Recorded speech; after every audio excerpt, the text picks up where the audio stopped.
आजम इतने बड़े सेलिब्रिटी हो गए आफ्टर दिस PSL कि उनको देखने के लिए इतनी आवाम पहुंची। मजेदार जोक हुआ। मुझे फ़ोन आया एक मीडिया से जानने वालों का, तो उन्होंने ऑडियो नोट छोड़ा। तो अभी मैंने आधा ऑडियो नोट सुना और उनकी रिक्वेस्ट थी कि वहाँ पे एक फंक्शन है, उसमें एंटी नारकोटिक्स का था शायद, तो बुलाना था उन्होंने। तो मैंने आधा में ऐसे सुन के मैंने कहा यार आई एम रियली सॉरी, मैं तो ट्रैवल कर रहा हूँ, मुझे उम्रे पे जाना है उस दिन और मैं अवेलेबल नहीं होऊंगा। तो कुछ समझ आ गया। उनका मैसेज आया दोबारा, तो जब दोबारा से अरे मोइन भाई आपको नहीं आजम को बुलाना इतना मज़ेदार सीन था। फिर मैंने दोबारा पहले वो मैसेज सुना पूरा, फिर मैंने कहा सॉरी यार, मैंने कहा हम समझ रहे अमीर स्टार है इस घर में। वो वैसे कहते हैं ना कि एक बाप होता है जो बेटे को अपने से आगे जाते हुए देख सकता है। बिल्कुल, आपको खुशी होती है देख के। बिल्कुल। कितनी इस बात की कितनी खुशी होती है कि एट पॉइंट्स, क्या अभी वो पॉइंट आ गया है या अभी आपको लगता है टाइम है कि आपको ये कहा जाए कि आजम के अब्बू? आजम को स्टारडम मिल गया, जिस तरह का ये खेलता है, लोगों को पाकिस्तान में इसी तरह की जारियाना बैटिंग बहुत ज़्यादा पसंद है। But I still believe we need to learn more because cricket it's a very very funny game. कभी कभी आप बहुत फॉर्म में होते तो आपको लग रहा था आप बॉल फाड़ दोगे। कभी कभार जावेद मियांदाद जैसे इतने बड़े लेजेंड्स को मैंने देखा आंखों में आंसू कि उनके बल्ले पे बॉल नहीं आ रही होती थी, यू नो।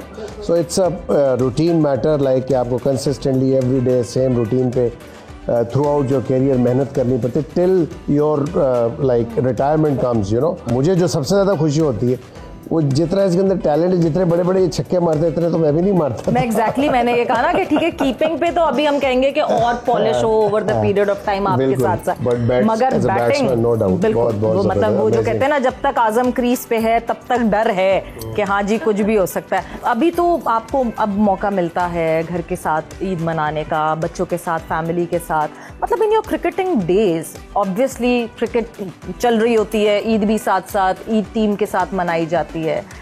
वहाँ कैसा रूटीन होता था जब आप टीम के साथ ईद मनाते थे? टीम के साथ नॉर्मली ऐसे ही होता था। जब भी ईद आती थी तो एक तो पूरी टीम जाती थी मस्जिद में, साथ नमाज़ पढ़ते थे और वापसी पे खाने का एहतमाम हुआ होता था। आती बड़ा ज़बरदस्त नाश्ता बना होता था। बकरीद पे ऐसे मुझे कोई याद नहीं आता कि बकरीद हमारी कोई ऐसे बाहर गुजरी हो जिस पे वो यानी कुर्बानी के लिए मसला हुआ। बट अदरवाइज़ हाँ, ईद मुझे काफ़ी सारी ऐसी याद है जो कभी हमने ऑस्ट्रेलिया में मनाई या किसी और कंट्री में मनाई, यू नो। कौन सी टीम्स के साथ ज़्यादा एंजॉय किया आपने बाहर? क्योंकि बाहर होते हुए ईद भी आती है, इवेंट्स भी आते हैं, तो विच इज़ द टीम जो आपकी? सबसे ज़्यादा तो कोयटा ग्लैडिएटर को मारा इसने।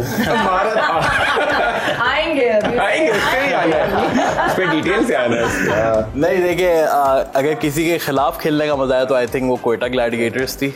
लेकिन अगर किसी टीम के साथ खेलने का मुझे मजा आया ना, which was Barbados Royals in the Caribbean Premier League. क्योंकि मैं पहले साल मेरी इतनी अच्छी परफॉर्मेंस यही थी कि next year they retained me, और नेक्स्ट ईयर हमारी इतनी अच्छी टीम थी कि we won around 9 games out of 12। हालांकि हम लोग फाइनल नहीं जीते थे, लेकिन वो एक ऐसा टूर्नामेंट था कि जिसमें हमने कम्प्लीटली डोमिनेट किया था। और with the likes of Quinton de Kock, David Miller, इतने बड़े बड़े प्लेयर्स जब आपके साथ हों and you are hanging out with them, like going for adventures, तो आई थिंक वो एक ऐसा फन था कि जहाँ पे मुझे बहुत ज़्यादा मज़ा आया कैरिबियन में खेलने का। और ये प्लेयर्स एक्सेप्टेंस होती है इनकी पाकिस्तानी प्लेयर्स के लिए? बिल्कुल फुटेजेस देख के तो लगता था they treated you very well. They have been exceptionally well. अभी वो डेविड मिलर से मैं T10 और पाकिस्तान सुपर लीग में भी मिला, तो काफ़ी हल्ला गुल्ला हुआ। मैं उनके कमरे में गया, उनसे मिला भी। तो आजम हमेशा क्रिकेटर, आप विकेट कीपर बैटर ही बनना चाहते थे या अब्बा का इन्फ्लुएंस था या अब्बा की डिमांड थी वही करोगे जो मैं करूँगा? नहीं, मुझे याद है अंडर 16 में एज अ बैट्समैन ही खेला था, तो I used to bowl leg spin उस टाइम बैटिंग के साथ। किस एज से खेल रहे हो? तो छोटा सा मैं मेरे ख्याल से 4 साल की उम्र से क्रिकेट का शौक था। बल्ले मारा है लोगों को। हाँ, मैं अभी बताती हूँ, मैं बताऊंगी एक किस्सा। हाँ। आप कर नहीं पाते लोग लेकिन नहीं, बचपन में तो काफ़ी बल्ले बल्ले मारे हैं कि भाई आउट नहीं हूँ मैं, ये वो सब। लेकिन आहिस्ता आहिस्ता फिर जब प्रोफेशनल लाइफ की तरफ आए तो एक्सेप्टेंस खैर अभी भी नहीं है आउट होने वाली, लेकिन जाहिर सी बात है कि अंपायर का डिसीजन है। क्योंकि आप फाइन पड़ जाते तो जेब से पैसे जाते तो उसका ज़्यादा अफसोस होता है। कुछ नहीं बोलना अंपायर को कुछ नहीं। जब जिस वक्त आजम ने शुरू किया खेलना और आपने इंटरेस्ट देखा और आपको ये लगा कि नहीं जी इसका फ्यूचर, इसका करियर क्रिकेट हो सकता है, खुशी थी बट खुशी के साथ डर था कि हर दफ़ा एक क्रिकेटर का बच्चा, रिश्तेदार, कुछ भी, उसके ऊपर एक प्रेशर ही डिफरेंट होता है।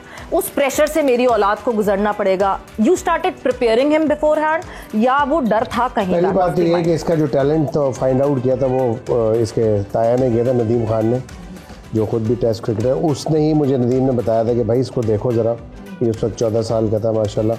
तो मुझे पता लगा कि इसके अंदर टैलेंट है। नदीम ने मुझे बताया कि इस पर थोड़ा गौर करो। तो फिर जब मैंने देखा तो मुझे वाकई फील हुआ कि हाँ ये बन सकता है, इसमें पोटेंशियल है। और फिर एक दिन आज़म खान ने बोला कि बस आज से मैं पढ़ना बंद कर रहा हूँ, अब मैं क्रिकेट ही खेलूँगा। हाँ, तो मुझे अंदर से तो बड़ी खुशी हुई थी। मैंने कहा यार अच्छा है ये, अब बाप पे जा रहा है ये पढ़े लिखेगा नहीं, खेलेगा। बट मैंने इसको एक बात बोली थी, मैंने कहा भाई फिर खेलना टॉप की क्रिकेट है, क्योंकि ये प्रेशर्स आएंगे ना, इसलिए मैंने इसको प्रिपेयर किया। मैंने कहा तुम क्योंकि बिलोंग करते हो एक क्रिकेटिंग फैमिली से, इस पे बड़े अननेसेसरी प्रेशर्स होते हैं। तो you have to prove every now and again, like every alternate day you have to perform. That is the only key you have, कि अपने आप को मनवाने के लिए, so you are no more son of Moin Khan, but you have to, I mean, make your identity as a cricketer, so that's what he exactly did it. माशाल्लाह बिल्कुल वो दिन याद है। हम दोनों जब तस्नीम में हमारा कोयटा ग्लैडिएटर का मैच था, बैटिंग करने जा रहे हैं, तो मिड विकेट वाले स्टैंड से ना आवाज़ें आ रही थी। हमें हमेशा बताते थे पर्ची आज़म जब अंदर जा रहा था, तो नेचुरली एज अ पेरेंट तो बुरा लगता है, तो दुआ भी निकलती है नेचुरली उस वक्त।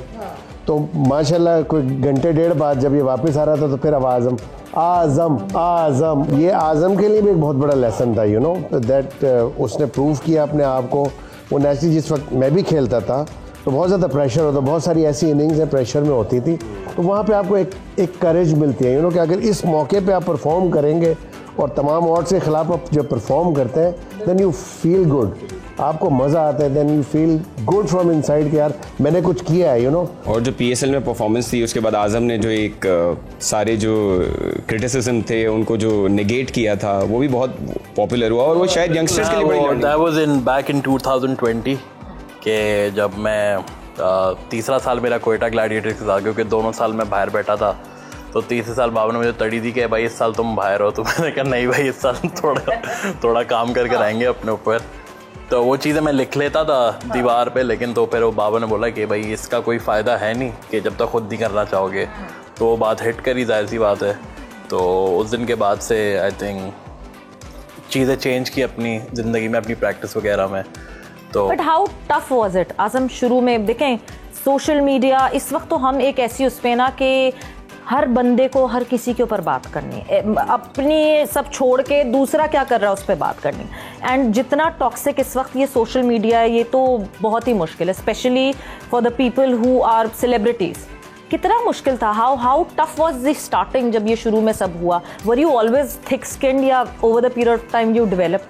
नहीं, शुरू में थोड़ा अफसोस होता था, लेकिन ओवर द टाइम जब मुझे अंदाज़ा हो गया, क्योंकि PSL 6 के बाद PSL 6 जो मेरा आई थिंक मैं समझता हूँ कि मेरा इतना अच्छा टूर्नामेंट नहीं गया था, तो उसके बाद से जब मैं PSL 7 में आया और जब मैंने परफॉर्म करना स्टार्ट किया, तो मैंने ये सोच लिया कि ये तो लोग ज़िंदगी भर बोलते रहेंगे, आपका काम है कि आप अपनी परफॉर्मेंस दें। लोग तो जो कमेंट करते हैं वो करते हैं, मगर जनरली जिस पे कमेंट हो रहा होता है वो over the period of time strong हो जाता है, स्ट्रॉन्गर हो जाता है। मगर माओ का दिल तो माँ का दिल होता है ना, कोई मेरी औलाद को कैसे कुछ कहे, मैं नोच के खा जाऊँ उसको, वो वाली फीलिंग। आपकी क्या फीलिंग होती है? मैं हमेशा आज़म के लिए दुआ की, इसको पर्ची कहा गया, मोटा कहा गया, जो भी लोगों ने बोला, मगर मैं हमेशा इसके लिए दुआ करती हूँ, और अल्लाह ताला मेरी दुआ शायद सुनता है। और ये जिस मुकाम पे अपनी मेहनत से भी है और दुआओं से, माँ बाप की, हम दोनों अक्सर मोइन और मैं बैठ कर डिस्कस करते हैं इसके बारे में। फिर मोइन इसको समझाते हैं, ये मेरे पास आता है, थोड़ी देर लेटता है, फिर मैं कुछ मौजू करती हूँ तो ये फ़ौरन भाग जाता है मेरे पास से, कोई भी टॉपिक हो। हाँ माँ, अरे कि मैं इसके लिए शादी के टॉपिक पे तो नहीं पहुंची ना अभी इतनी जल्दी। माएँ तो ज्यादातर बेटा लेटा क्या, और मजे की बात 2 दिन पहले मैंने इसको बोला शादी का, सही पहुंची हूँ मैंने बोला बेटा कोई पसंद है बता दो, और शादी करना चाहते तो इसने बोला नहीं। क्रिकेट में आगे निकला सिर्फ अब्बा से। अच्छा है ना, मुझे और काम नहीं है ना। हाँ, ये आज की जनरेशन है, ये ऐसे नहीं जल्दी से सेटल होने वाली नहीं है। मना करनी और उसके बाद से अपना मोबाइल उठाया इससे पहले कि माँ और टॉपिक छेड़े। ये क्या मैं जा रहा हूँ। लेकिन एक चीज़ तो है, जितने बड़े प्लेयर्स भी हैं, I still remember Virat Kohli once saying कि आईपीएल का एक सीज़न था जिसमें उसने अच्छा, जैसे आपने कहा कि एक सीज़न अच्छा नहीं होता तो प्लेयर अपने आप को रिव्यू करता है, तो उसने कहा कि मैं अपने आप को मिरर में देखा और मैंने बोला यार विराट कोहली, अगर तुमने इस तरह परफॉर्म करना है और ये तुमने फिटनेस लेवल रखना है तो बेहतर है ना खेलो cricket. So he actually motivated himself to do well in the next season. Similarly, you did it. So this is how it works for bigger players. It was a nightmare season मेरे लिए तो, especially क्योंकि कितनी शीशे में बात की PSL 6 तो, क्योंकि मैंने ये सोचा था कि मैं PSL 5 के बाद ना 6 में और अच्छा होके जाऊँगा। और I went to National High Performance Center. I trained over there for 2-3 months. फिर मैं PSL में आया तो मेरी performance wasn't that great in that season. हालांकि I scored around 200 runs, but impact नहीं था मेरी किसी परफॉर्मेंस का।